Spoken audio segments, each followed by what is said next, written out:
Who says you can't go home again?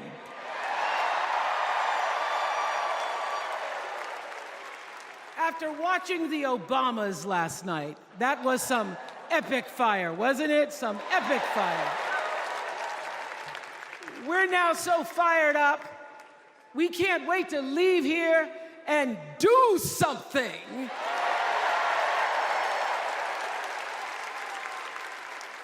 And what we're going to do is elect Kamala Harris as the next president of the United States.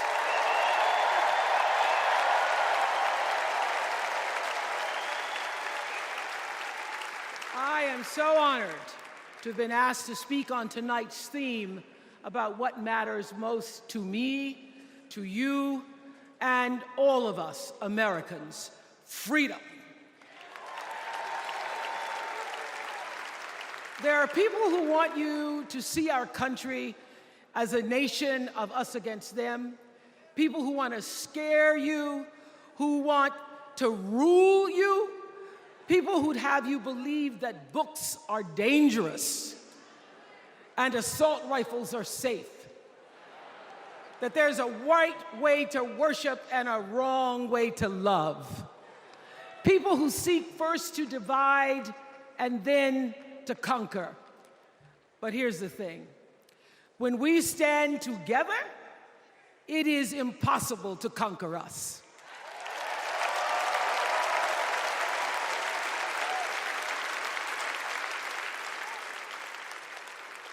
In the words of an extraordinary American, the late Congressman John Lewis,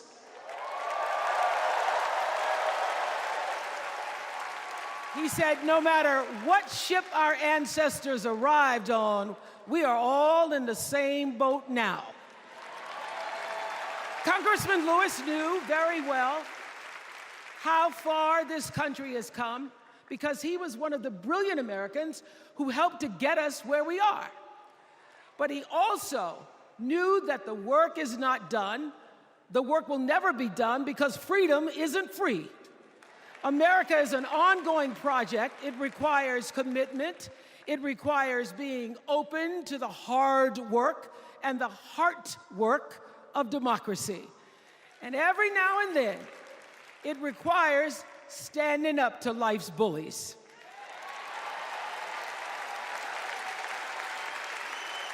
I know this. I've lived in Mississippi, in Tennessee, in Wisconsin, Maryland, Indiana, Florida, Hawaii, Colorado, California, and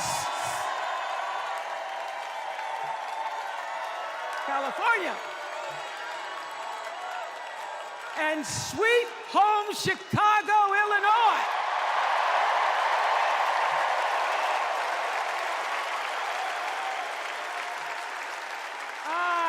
Have actually traveled this country from the redwood forests, love those redwoods, to the Gulf Stream waters. I've seen racism and sexism and income inequality and division. I've not only seen it, at times I've been on the receiving end of it. But more often than not, what I've witnessed and experienced are human beings, both conservative and liberal, who may not agree with each other, but who'd still help you in a heartbeat if you were in trouble. These are the people who make me proud to say that I am an American.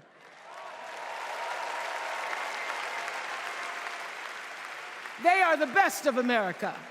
And despite what some would have you think, we are not so different from our neighbors. When a house is on fire, we don't ask about the homeowner's race or religion. We don't wonder who their partner is or how they voted. No. We just try to do the best we can to save them. And if the place happens to belong to a childless cat lady,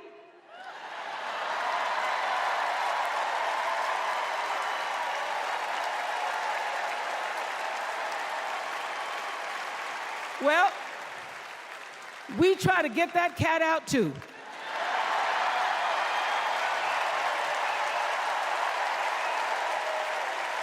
because we are a country of people who work hard for the money.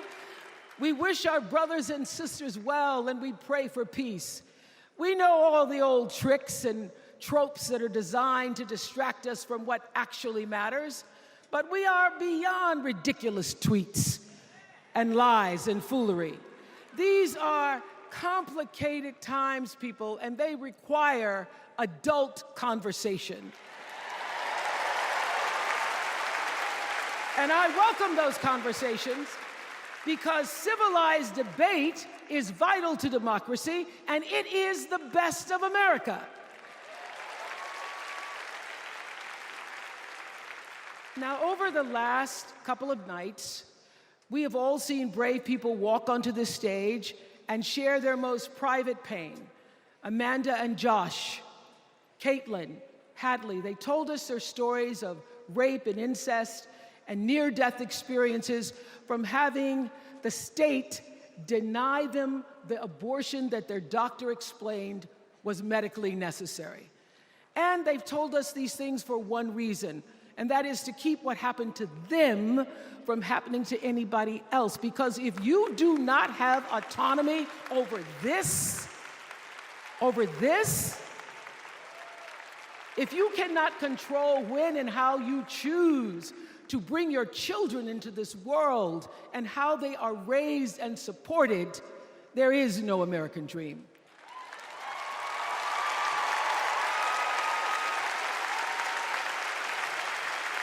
The women and men who are battling to keep us from going back to a time of desperation and shame and stone cold fear, they are the new freedom fighters. And make no mistake, they are the best of America.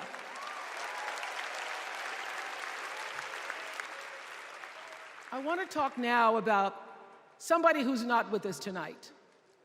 Tessie Prevost Williams was born in New Orleans not long after the Supreme Court ruled that segregated public schools were unconstitutional. That was in 1954, same year I was born. But I didn't have to head to first grade at the all-white McDonough 19 school with a U.S. Marshal by my side like Tessie did. And when I got to school, the building wasn't empty like it was for Tessie. You see, rather than allowing McDonough to be integrated, parents pulled their kids out of the school, leaving only Tessie and two other little black girls, Gail Etienne and Leona Tate, to sit in a classroom with the windows papered over to block snipers from attacking their 6-year-old bodies. Tessie passed away 6 weeks ago. And I tell this story to honor her tonight because she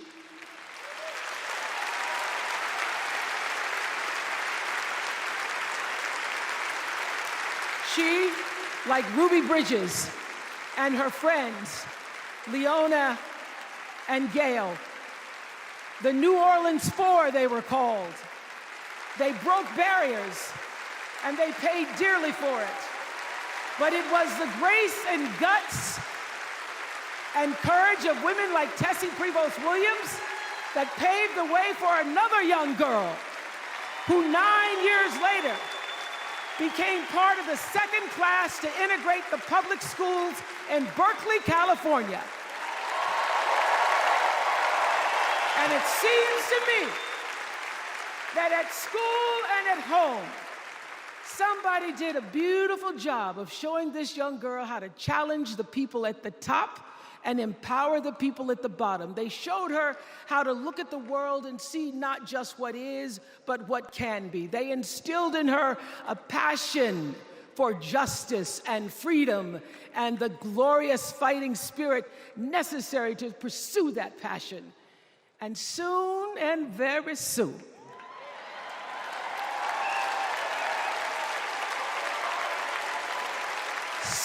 very soon, we're going to be teaching our daughters and sons about how this child of an Indian mother and a Jamaican father, two idealistic, energetic immigrants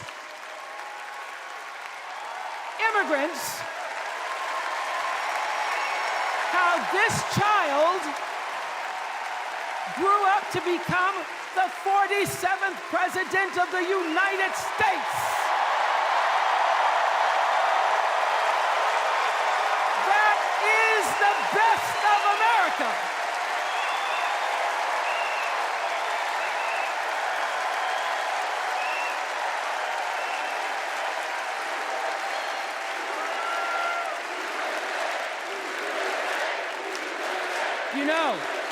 You know, let me tell you this.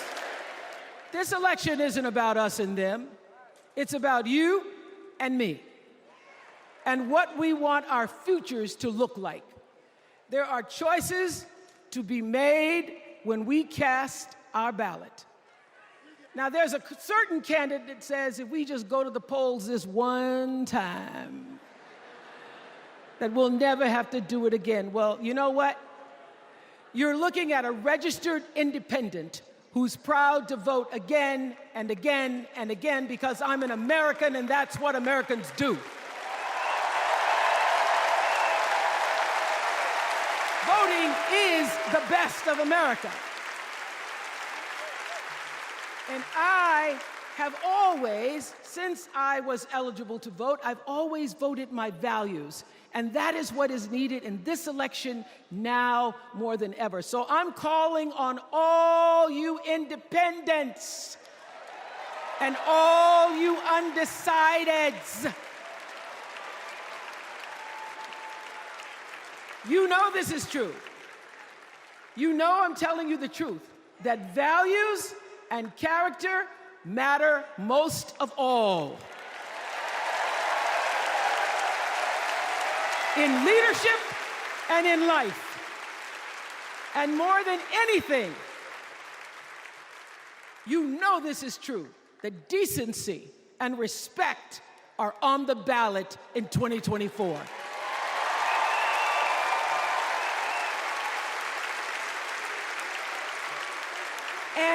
And just plain common sense. Common sense tells you that Kamala Harris and Tim Walz can give us decency and respect. They're the ones that give it to us. So, we are Americans. We are Americans. Let us choose loyalty to the Constitution over loyalty to any individual. Because that's the best of America. And let us choose optimism over cynicism, because that's the best of America. And let us choose inclusion over retribution. Let us choose common sense over nonsense.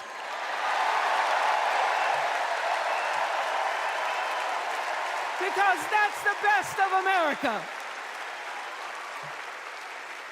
And let us choose the sweet promise of tomorrow over the bitter return to yesterday. We won't go back. We won't be set back, pushed back, bullied back, kicked back. We're not going back.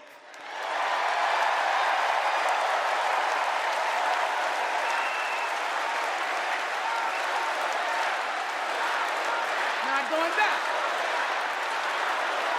We're not going back. So, let us choose. Let us choose truth. Let us choose honor. And let us choose joy.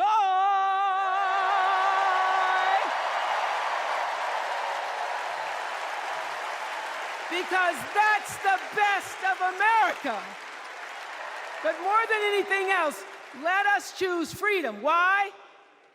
Because that's the best of America. We're all Americans, and together, let's all choose Kamala Harris.